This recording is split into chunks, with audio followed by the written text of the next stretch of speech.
Generation X, born between 1965 and 1980. They're called the forgotten generation, sandwiched between the idealistic baby boomers and the ambitious millennials. But this invisibility?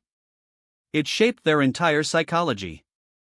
While boomers were raised by involved parents and millennials by helicopter parents, Gen X raised themselves.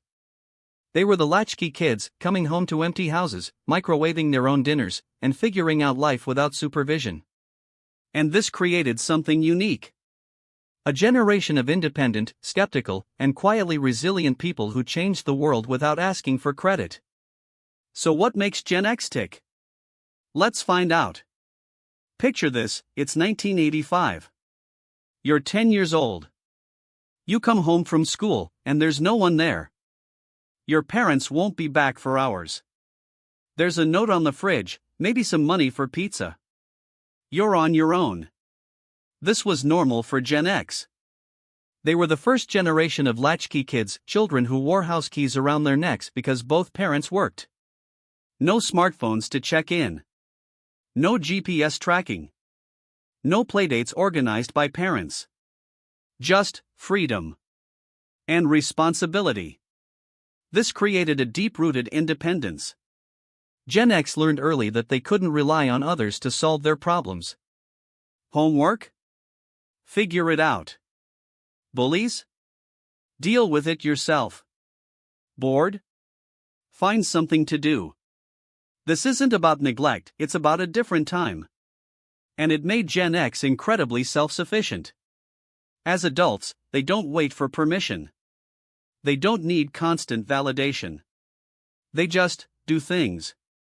Quietly, Gen X grew up during interesting times. And by interesting, I mean difficult. They watched the Cold War, afraid of nuclear war. They saw the Challenger explosion live on TV. They witnessed the AIDS crisis unfold. They lived through multiple recessions. Many saw their parents, the stable baby boomers, get divorced at record rates. The message was clear: the world is unpredictable, and nothing is guaranteed. This created what we might call cynical realism. Gen X doesn't believe in fairy tales. They don't trust institutions, corporations, or politicians. They've seen too many promises broken. But here's the thing, this isn't pessimism. It's realism with a dark sense of humor. Gen X doesn't complain when things go wrong. They just roll their eyes, say whatever, and find a workaround. They expect the worst but hope for the best. And when things actually work out, they're pleasantly surprised. This skepticism made them excellent at spotting BS.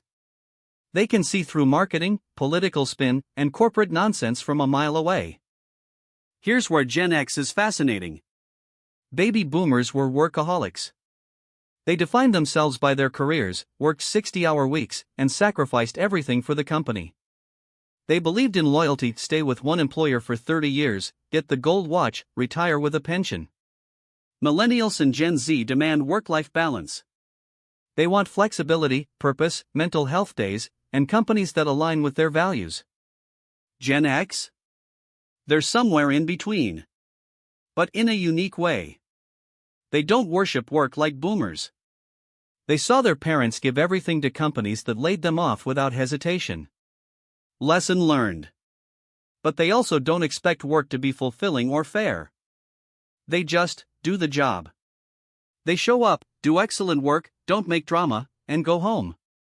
No overtime unless absolutely necessary. No after-hours emails. No "we're a family here" nonsense. They work to live. Not live to work. And they taught millennials and Gen Z that it's okay to have boundaries. They just did it quietly, without posting about it on LinkedIn. Gen X is the only generation that truly lived in both worlds. They remember life before the internet. Before cell phones. Before social media. They wrote notes on paper, called friends on landlines, and if you missed a TV show, you just missed it. No streaming, no DVR. They played outside until the streetlights came on. They were bored, truly, deeply bored, and had to entertain themselves. But then technology arrived. And Gen X adapted. They learned computers as adults. Figured out the internet. Adopted smartphones. Use social media but aren't addicted to it. They can code, troubleshoot tech problems, and still read a physical map if needed. This makes them incredibly valuable. They understand the old world and the new world. They can talk to boomers and Gen Z. They're translators between generations. And unlike younger generations, they remember what life was like without constant connectivity. They can unplug. They don't need their phone at dinner. They're comfortable with silence. This perspective is rare and powerful. Gen X isn't big on feelings. They grew up in an era where therapy was stigmatized, participation trophies didn't exist, and suck it up was standard parenting advice. You didn't share your emotions. You didn't talk about mental health. You just dealt with it. This created emotional self-reliance. Gen X processes internally. They use humor, often dark, ironic humor, as a coping mechanism. They're the masters of the eye roll, the sarcastic comment, the dismissive whatever. Does this mean they don't feel deeply? No. They feel everything. They just don't broadcast it. They're the friend who shows up when you need help but doesn't make a big emotional scene about it. They're the parent who supports you but doesn't hover. They care deeply but express it through actions, not words. This can look like apathy to younger generations. But it's not. It's just a different emotional language. Gen X won't tell you they love you every day. But they'll be there at 2 a.m. when your car breaks down. No questions asked. Generation X is small, only 65 million people in the US, compared to 76 million boomers and 72 million millennials. They're often overlooked in cultural conversations. But they quietly shaped the modern world. They pioneered alternative culture, grunge, hip-hop, indie films. They created the internet as we know it. They started companies like Google, Amazon, and Tesla. They questioned authority and paved the way for younger generations to demand better. And they did it all without asking for recognition. Because that's Gen X, independent, skeptical, resilient, self-sufficient. They don't need the spotlight. They're too busy getting things done. So if you're Gen X, this one's for you. The world sees you, even if you don't care whether it does or not. And if you're not Gen X? Maybe you know one. They're the ones quietly keeping everything running while everyone else takes credit.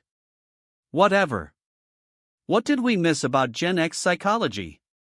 Let us know in the comments. And if you enjoyed this, check out our other psychology videos.